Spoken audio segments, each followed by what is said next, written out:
नमस्कार दोस्तों, मैं हर्षवर्धन और आज हम डिस्कस करेंगे नेचर ऑफ इंटरनेशनल लॉज। देखिए, इंटरनेशनल लॉज का नेचर समझने के लिए हमें कंपैरिजन करना होगा इंटरनेशनल लॉज और म्युनिसिपल लॉज के बीच में। म्युनिसिपल लॉज जो होते हैं वो एक कंट्री के अपने लॉज होते हैं। फॉर एग्जांपल, एक गवर्नमेंट है, गवर्नमेंट के 3 ऑर्गन्स हैं, लेजिस्लेटिव, एग्जीक्यूटिव और जुडिशरी। लेजिस्लेटिव जो है वो कानून बनाती है, एग्जीक्यूटिव उसे इंप्लीमेंट करती है और जुडिशरी उन लोगों को सजा देती है जो कि कानून का उल्लंघन करते हैं। तो एक सेंट्रलाइज्ड पावर है जो कि लॉज बना रही है देश के सभी सिटीजन्स के लिए। और ये जो लॉज हैं, अगर आप उनका उल्लंघन करते हो तो आपको स्ट्रिक्ट पनिशमेंट्स मिलती हैं। अगर आपने कोई छोटा मोटा कानून तोड़ा है तो आपको फाइन मिलता है या कुछ दिन की सज़ा होती है, लेकिन अगर आपने कोई हीनियस क्राइम किया है तो आपको उम्र कैद तक भी हो सकती है या फांसी की सज़ा भी हो सकती है। तो ये एक स्ट्रॉन्ग लॉ है। लेकिन जब हम इंटरनेशनल लॉ की बात करते हैं तो वहाँ पर एक डिसेंट्रलाइज्ड पावर के थ्रू इन लॉज को बनाया जाता है। फॉर एग्जाम्पल, जो बहुत सारी कंट्रीज़ हैं वो साथ में मिलकर के एक ऑर्गेनाइजेशन बनाते हैं जिसे हम कहते हैं इंटरनेशनल ऑर्गेनाइजेशन। ठीक है जी, उसका नाम कुछ भी हो सकता है। फिलहाल जो सबसे इफेक्टिव इंटरनेशनल ऑर्गेनाइजेशन है उसका नाम है संयुक्त राष्ट्र संघ, यानी कि यूनाइटेड नेशन ऑर्गेनाइजेशन। तो एक ऑर्गेनाइजेशन बनती है जिसको बहुत सारी कंट्रीज़ मिलकर के बनाते हैं। वो ऑर्गेनाइजेशन कुछ लॉज बनाती है, जिन लॉज को कंट्रीज़ खुद रैटिफाई करते हैं, तभी वो लॉज जो हैं उन कंट्रीज़ पर लागू होते हैं। फॉर एग्जांपल, अगर यूएनओ ने कोई लॉ बनाया, यूनाइटेड नेशंस ने कोई लॉ बनाया, तो इंडिया जब तक उसको रैटिफाई नहीं करेगा तब तक वो कानून जो है इंडिया पर लागू नहीं होगा। यानी कि कंट्रीज़ खुद साइन करता है, खुद ये कहता है कि हाँ जी, हम मानते हैं कि इस लॉ को हम अपने ऊपर लागू करते हैं। तो डिसेंट्रलाइज्ड पावर है, कोई सुप्रीम अथॉरिटी नहीं है। दूसरा, ये एक वीक लॉ है in comparison to municipal law. वहाँ पर आपको स्ट्रिक्टर पनिशमेंट मिलती है, लेकिन यहाँ पर आपको ज़्यादा से ज़्यादा इकोनॉमिक सैंक्शंस झेलने पड़ते हैं, आपके टैरिफ्स पड़ जाते हैं या बॉयकॉट झेलना पड़ता है। ठीक है जी, इसके अलावा ऐसा कोई खास सैंक्शन आपको या कोई ऐसी पनिशमेंट नहीं मिलती जो आपको आपके अंदर एक फियर क्रिएट करे कि अगर आपने कानून नहीं माना तो आपके साथ ये हो सकता है। ठीक है जी, तो यहाँ पर एक डिबेट शुरू हो जाती है। कुछ लोग कहते हैं कि इंटरनेशनल लॉ कानून है ही नहीं, और कुछ कहते हैं कि ये कानून है। तो दोनों के ही हम आर्गुमेंट्स को डिटेल में समझेंगे। जो लोग ये कहते हैं कि इंटरनेशनल लॉ कोई कानून नहीं है, वो ये कहते हैं कि यहाँ पर कोई डिटर्मिनेट सुपीरियर ही नहीं है। जब आपको एक डिसीजन लेना है तो आपको एक आदमी को सुप्रीम अथॉरिटी मानना पड़ेगा, तभी तो एक फाइनल डिसीजन ले पाओगे। अगर हर कोई डिसीजन लेता रहेगा हर एक मुद्दे पर, तो डिसीजन लिया ही नहीं जा सकता, कोई कानून बन ही नहीं सकता, उसकी कोई फोर्स नहीं होगी। फॉर एग्जांपल, घर में कोई एक पर्टिकुलर इंसान होता है जो सारे फाइनेंशियल डिसीजंस लेता है, तभी उन फाइनेंशियल डिसीजंस को टाइम पे लिया जा सकता है ना। अगर सभी लोग अपने अपने डिसीजंस अलग से लेने लगेंगे तो फाइनेंसेस बिगड़ जाएंगे घर के। दूसरा, lack of effective legislative machinery. अगर हम कंट्री की बात करें तो हमारे पास पर्टिकुलर पार्लियामेंट है, पर्टिकुलर हर एक स्टेट में लेजिस्लेटिव असेंबलीज हैं, लेकिन इंटरनेशनल सिनेरियो में हमारे पास कोई भी ऐसी इफेक्टिव लेजिस्लेटिव मशीनरी नहीं है। तीसरा, नो सैंक्शंस, कोई खास ऐसे सैंक्शंस नहीं है। मैंने कहा पहले भी आपको कि फियर ऑफ पनिशमेंट ही नहीं है। अगर आप उल्लंघन करते हो किसी कानून का, आपको कहा गया कि कल से आप रेड लाइट जंप नहीं करोगे, लेकिन अगर आपने रेड लाइट जंप कर दी तो ना तो आपके ऊपर कोई फाइन लग रहा है, ना आपको कोई सजा मिल रही है, ना कोई जेल भेजा जा रहा है, तो फिर आप तो जंप कर ही दोगे ना। पनिशमेंट ऐसी होनी चाहिए जो आपको डराए। फाइन, अगर आप 5 रुपये का फाइन कर दोगे तो भी लोग जंप कर देंगे, है ना। तो इफेक्टिव सैंक्शंस यहाँ पर नहीं है। ठीक है जी। चौथा, lack of executive power to execute the decisions of ICJ. International court of justice के नीचे कोई एग्जीक्यूटिव पावर ही नहीं है जो कि उसके डिसीजंस को इंप्लीमेंट करवाए। फॉर एग्जाम्पल, अगर हम अपने कंट्री की बात करें तो सुप्रीम कोर्ट अगर कोई डिसीजन दे देता है तो पूरी की पूरी पुलिस फोर्स को भी अगर इस्तेमाल करना पड़े तो उस डिसीजन पर करना पड़ेगा। अगर आर्मी लानी है तो आर्मी लानी पड़ेगी, क्योंकि वो सुप्रीम कोर्ट ने कहा है, highest court of authority India की, इसीलिए वो इतना पावरफुल कोर्ट है। लेकिन इंटरनेशनल कोर्ट ऑफ जस्टिस जो इंटरनेशनल कोर्ट है उसके नीचे कोई एग्जीक्यूटिव पावर ही नहीं है, तो इंप्लीमेंट कैसे करोगे? उसने डिसीजन तो दे दिया, लेकिन अगर आपने उसको नहीं माना तो इम्प्लीमेंट करने के लिए एक एग्जीक्यूटिव पावर का होना ज़रूरी है, वो वहाँ पर मिसिंग है। पाँचवा है लैक ऑफ स्ट्रॉन्ग जुडिशरी।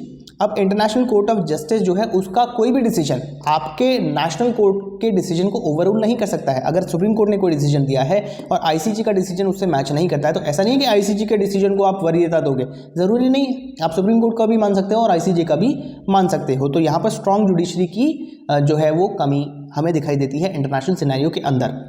तो ये कुछ 5 आर्ग्यूमेंट्स थे उन लोगों के जो ये कहते हैं कि इंटरनेशनल लॉ कोई कानून है ही नहीं।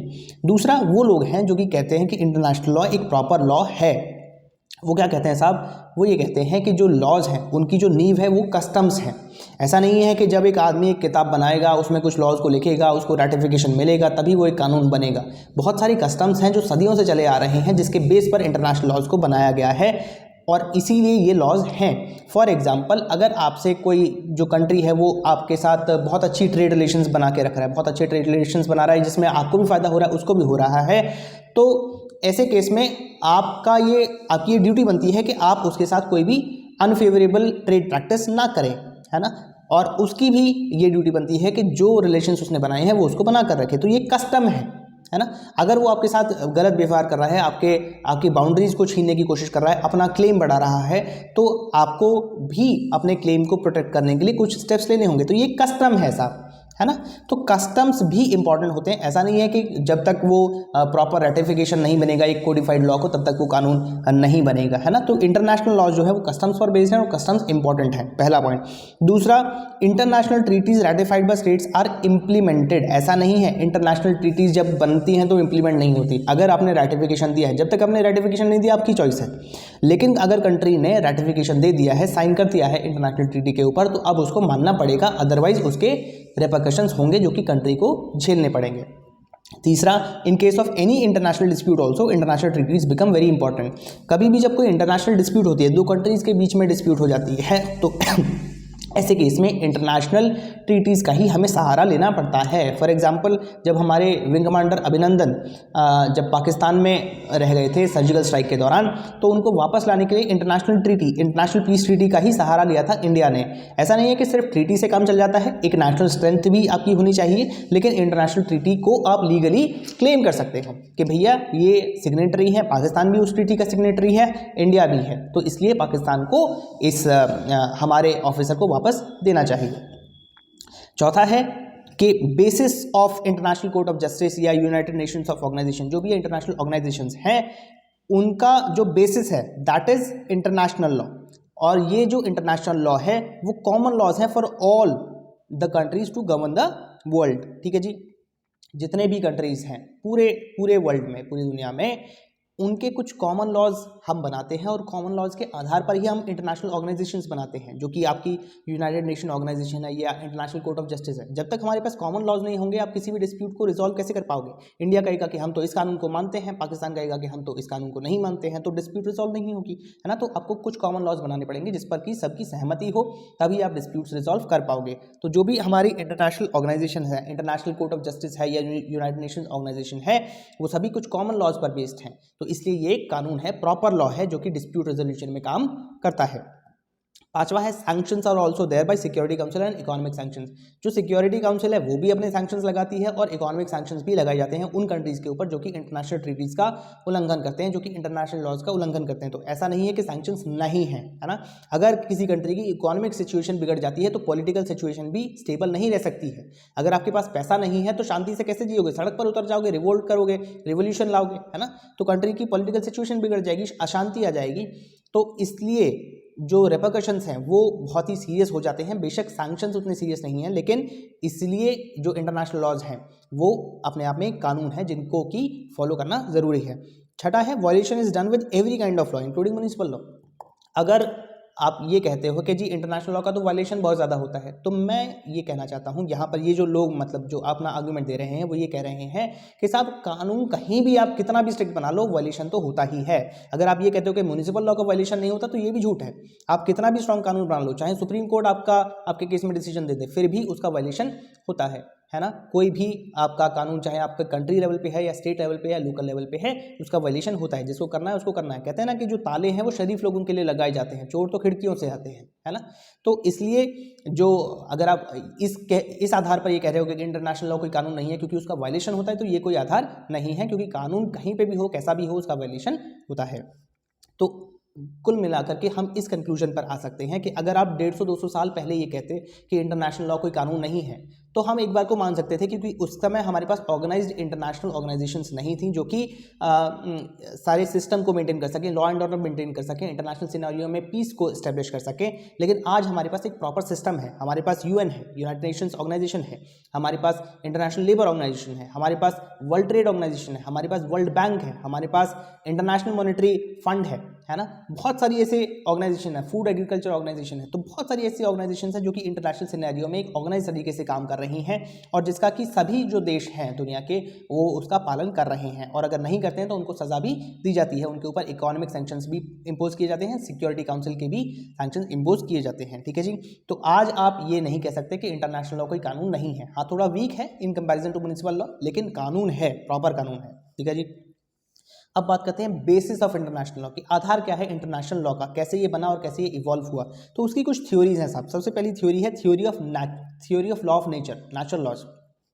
ये कहती है कि कुछ हायर पर्पस होते हैं, मोरालिटी, यूनिवर्सल लॉज, कुछ ऐसे लॉ नेचर के लॉज होते हैं जिसके आधार पर कोई भी सिस्टम जो है वो काम करता है, और इंटरनेशनल लॉज भी लॉ ऑफ नेचर के आधार पर ही काम करते हैं, इसलिए ये कानून हैं और इनका इवोल्यूशन उसी तरीके से हो रहा है। जैसे कि हमें हर एक ह्यूमन एग्जिस्टेंस के स्टेज पर हमें एक अथॉरिटी चाहिए होती है, चाहे वो लोकल लेवल हो तो हमें पंचायत चाहिए होती है, म्यूनिसिपल कॉर्पोरेशन चाहिए होती है, स्टेट पे जाओ तो स्टेट गवर्नमेंट चाहिए, कंट्री लेवल पे जाओ तो हमें नेशनल गवर्नमेंट चाहिए होती है ना, यूनियन गवर्नमेंट चाहिए होती है। तो उसी तरीके से इंटरनेशनल सिनेरियो में भी हमें एक गवर्नमेंट चाहिए, एक सरकार चाहिए, एक ऑर्गेनाइजेशन चाहिए जो कि चीज़ों को ऑर्गेनाइज करे। तो ये लॉ ऑफ नेचर है साहब, है ना। जैसे इंडिया के जैसे इंडिविजुअल के फंडामेंटल राइट्स होते हैं, उसी तरीके से जो कंट्रीज हैं उनके भी कुछ राइट्स होते हैं, उनकी भी कुछ फ्रीडम होती हैं। अगर हम उस फ्रीडम को अनलिमिटेड कर देंगे तो भी प्रॉब्लम है, बिल्कुल खत्म कर देंगे तो भी प्रॉब्लम है। उसका एक रिस्ट्रिक्टेड दायरा होना चाहिए, तभी जो चीज़ें हैं वो बैलेंस रूप से शांतिपूर्वक चल सकती हैं। तो इस तरीके से theory of law of nature बताती है कि साहब कुछ रीजंस हैं जिसकी वजह से इंटरनेशनल लॉ जो है वो बने हैं और बने रहेंगे, उनका अस्तित्व है लॉ ऑफ नेचर। दूसरा है पॉजिटिविज्म। पॉजिटिविज्म का मतलब ये है कि जो इंटरनेशनल लॉज हैं वो आदमी ने बनाए हैं, these are made by humans, और ये कोडिफाइड हैं, है ना, प्रॉपर लिखे गए हैं, सभी को ये पता है, कोई एम्बिग्युटी नहीं है, कोई कन्फ्यूजन नहीं है, सभी पर समान रूप से लागू होते हैं, इसलिए ये जो इंटरनेशनल लॉज हैं प्रॉपर लॉज हैं। और यहाँ पर कुछ थ्योरीज और हैं जो इसी चीज़ को सपोर्ट भी करती हैं। थ्योरी ऑफ कंसेंट है अगली थ्योरी, वो ये कहती है कि जब भी कोई इंटरनेशनल लॉ बनता है तो उसको कंसेंट दिया जाता है कंट्री द्वारा ही। जैसे कि इंटरनेशनल ऑर्गेनाइजेशन ने, यूएन ने कोई लॉ बनाया तो उसको इंडिया या पाकिस्तान या अफगानिस्तान या अमेरिका, फ्रांस, जितने भी कंट्रीज़ हैं वो अपनी रेटिफिकेशन देते हैं, खुद साइन करते हैं उस लॉ के ऊपर कि हाँ जी हम इसको मानेंगे। तो यहाँ पर थ्योरी ऑफ कंसेंट काम करता है इंटरनेशनल लॉज के ऊपर, ठीक है जी। चौथा है auto limitation theory. Auto limitation theory का मतलब ये है कि हम खुद अपनी लिमिट्स को रेस्ट्रेन कर रहे हैं, कोई हमारे ऊपर कोई तानाशाही नहीं कर रहा है, कोई ज़बरदस्ती नहीं कर रहा है, हम खुद अपनी मर्जी से अपनी फ्रीडम को रेस्ट्रिक्ट कर रहे हैं ताकि दूसरा भी करे और शांति बनी रहे। अदरवाइज जो पहले जो राजा महाराजा आपस में लड़ते रहते थे क्योंकि कोई बाउंड्री फिक्स नहीं थी, कोई इंटरनेशनल सिनेरियो में कोई ऑर्गेनाइज सिस्टम काम नहीं कर रहा था, उस सिचुएशन को वापस ना लाने के लिए हम ऑटो लिमिटेशन थ्योरी को जो है इम्प्लीमेंट करते हैं। पांचवा है थ्योरी ऑफ फंडामेंटल राइट्स। जैसे एक इंडिविजुअल है उसके कुछ मौलिक अधिकार होते हैं, कुछ कर्तव्य होते हैं, तभी उसकी जो फ्रीडम है वो एक दायरे के अंदर मेंटेन रहती है और दूसरे इंडिविजुअल की भी मेंटेन रहती है। कहते हैं ना कि एक फ्रेज है कि हमारी आज़ादी वहाँ तक है जहाँ पर दूसरे की शुरू होती है। अगर आपको ये आज़ादी दे दी जाए कि आप कभी भी किसी भी कंट्री में बिना किसी पासपोर्ट या वीज़ा के जा सकते हो, तो उसकी जो सॉवरेनिटी है, जो सिक्योरिटी है, वो तो कॉम्प्रोमाइज़ हो जाएगी ना। तो इसलिए कुछ रेस्ट्रिक्शंस लगाने पड़ेंगे ताकि उनकी जो सिक्योरिटी है, जो सॉवरेनिटी है, वो मेंटेन रहे। तो अगर उनकी मेंटेन रहेगी, आपकी भी मेंटेन रहेगी, फिर आप वो रेस्ट्रिक्शंस आपके कंट्री पर भी लगेंगे और उन पर भी लगेंगे। वो भी आपके कंट्री में अगर आना चाहते हैं तो उनको भी पासपोर्ट बनवाना पड़ेगा और वीज़ा लेना पड़ेगा। आपको जाना है तो आपको भी पासपोर्ट बनवाना पड़ेगा और वीज़ा लेना पड़ेगा। तो ये कुछ जो है कानून जब आप मानोगे, जब आपके जो फंडामेंटल राइट्स हैं जैसे एज एन इंडिविजुअल, उसी तरीके से जब कंट्रीज़ के भी फंडामेंटल राइट्स को रिकॉग्नाइज करा जाएगा, तभी जो है ये जो इंटरनेशनल लॉज हैं वो ढंग से काम कर पाएंगे। तो इंटरनेशनल लॉ का काम बेसिकली यही होता है कि आपके कंट्री के फंडामेंटल राइट्स को इंश्योर करना है कि वो प्रोटेक्टेड रहें और आपकी जो ड्यूटीज़ हैं वो आप पूरा करें, उनको इम्प्लीमेंट करें। तो इसलिए इंटरनेशनल लॉज का जो आधार है वो थ्योरी ऑफ फंडामेंटल राइट्स भी है। छठा है एक लीगल मैक्सिम जिसको हम कहते हैं पैक्टा संट सर्वेंडा। पैक्टा संट सर्वेंडा का मतलब ये है कि जो भी आपने वादा किया है, states have to fulfil and abide by the agreements और ट्रीटीज रैटिफाइड बाय देम। ये आपको वियना कन्वेंशन में आर्टिकल 26 में भी इसका वर्णन किया गया है। 1969 में वियना कन्वेंशन को साइन किया गया था। तो उसमें ये कहा गया था साहब कि जब तक आपने रैटिफिकेशन नहीं दिया एज अ कंट्री किसी भी ट्रीटी को, किसी भी लॉज को जो कि इंटरनेशनल ऑर्गेनाइजेशन में बनाए जा रहे हैं, तब तक तो ठीक है। लेकिन अगर आपने साइन कर दिया, रैटिफिकेशन दे दिया किसी भी ट्रीटी को, तो अब वो आपके ऊपर लागू होगी, आपको इम्प्लीमेंट करना पड़ेगा। जो वादा किया वो निभाना पड़ेगा। ऐसा नहीं है कि वादा कर दिया और फिर भूल गए, तो वरना फिर वैल्यू ही क्या रह जाएगी फिर उस ऑर्गेनाइजेशन की या उस लॉ की, है ना। तो उसकी प्रॉपर एक वैल्यू है। ये लीगल मैक्सिम है जो पैक्टा संट सर्वेंडा ये कहती है कि जो वादा किया वो निभाना पड़ेगा। इसी के साथ हमारी जो ये वीडियो है वो समाप्त होती है। बहुत बहुत धन्यवाद।